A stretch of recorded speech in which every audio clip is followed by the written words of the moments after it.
श्री नवनाथ भक्तिसार अध्याय 7वां हिंदी। मच्छिंद्रनाथ आगे यात्रा करते हुए महाराष्ट्र में कोकण प्रदेश में हरेश्वर नाम के तीर्थ क्षेत्र में पहुँचे। वहां गया तीर्थ में स्नान करके उन्होंने पर्वत को प्रदक्षिणा की। उन्हें रास्ते में शिवपुत्र वीरभद्र की मुलाकात हुई, किंतु मच्छिंद्रनाथ ने उन्हें नहीं पहचाना। लेकिन वीरभद्र ने मच्छिंद्रनाथ को उनका नाम पूछा एवं तुम किस पंथ के हो यह पूछा। तब मच्छिंद्रनाथ ने उन्हें अपना नाम बताया एवं मैं नाथ संप्रदाय से हूँ ऐसे बोले। उनका पंथ सुनते ही वीरभद्र ने मच्छिंद्रनाथ एवं उनके पंथ पर टीका की। यह सुनते ही मच्छिंद्रनाथ को क्रोध आया और वो वीरभद्र को बोले, तुम मेरे रास्ते में कैसे आए? मैं अभी मंगल स्नान करके आया हूँ और तुम्हारे दर्शन के कारण मैं अपवित्र हो गया हूँ। मुझे फिर से स्नान करना चाहिए। यह सुनते ही वीरभद्र क्रोध में आकर बोले, सावधान, तुम्हारा मृत्यु सामने आया है। ऐसा बोलते ही वीरभद्र ने मच्छिंद्रनाथ पर बाणों की वर्षा की।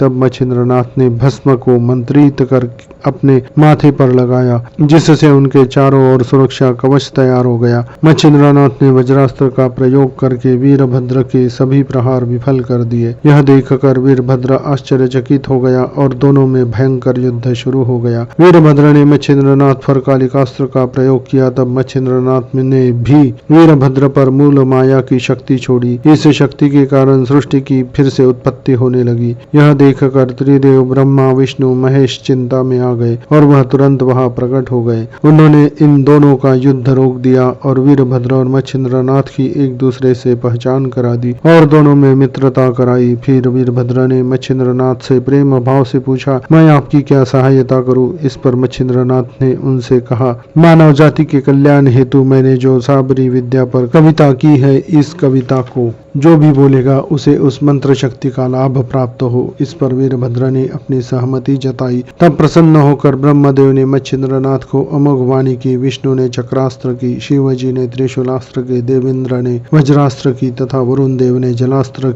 का वरदान दिया। तब मच्छिंद्रनाथ ने सभी देवताओं को प्रणाम कर उनका आभार व्यक्त किया। उसके बाद मच्छिंद्रनाथ वहां से आगे वज्रेश्वरी तीर्थ में आए। वहां स्नान कर उन्होंने वज्रेश्वरी के दर्शन किए। वहां उष्ण जल के अनेक कुंड बने थे। वे कुंड देखकर देवी को प्रसन्न करने हेतु ऐसे कुंड निर्माण करने की विधि मच्छिंद्रनाथ ने वहां के पुजारी से प्राप्त की। तब पुजारी बोले कि इस जगह पर वशिष्ठ ऋषि ने यज्ञ किया था। तब इस महान यज्ञ पे सभी देवी देवता आए थे और उन्होंने यह कुंड निर्माण कर उन कुंडों को अपना अपना नाम दिया। यह सुनकर मच्छिंद्रनाथ वहां ऊंची जगह पर गए। वहां उन्होंने जलास्त्र का प्रयोग करके एक गड्ढा निर्माण किया और वहां जल निर्मित किया और अग्निबाण का प्रयोग करके जल में छोड़ा, जिससे वह जल उष्ण हो गया। उस जल से स्नान करके उसी कुंड के उष्ण जल से देवी को भी मंत्रोपचार द्वारा वज्रेश्वरी माता को जलाभिषेक किया। इससे देवी मच्छिंद्रनाथ पर प्रसन्न हुई और मच्छिंद्रनाथ को अपने स्थान पर 1 माह तक रहने की विनती की। मच्छिंद्रनाथ के पूछने पर देवी ने उनका नाम वज्रेश्वरी